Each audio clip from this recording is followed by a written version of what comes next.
এগুলো সব কিন্তু বন্ধ ছিল।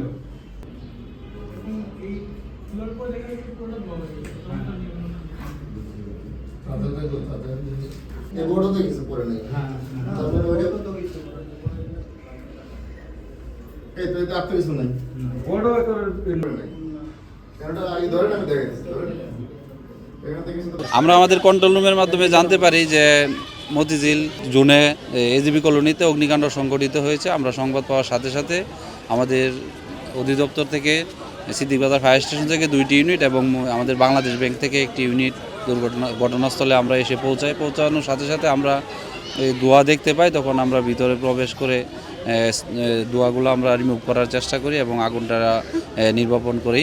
তো এখন আর কোনো সমস্যা নাই ইনশাল্লাহ। তো এখানে কোনো আহত নিহত নাই। আমরা ধারণা করছি যে শর্ট সার্কিট থেকে আগুনের সূত্রপাত হতে পারে আর কি। ধন্যবাদ।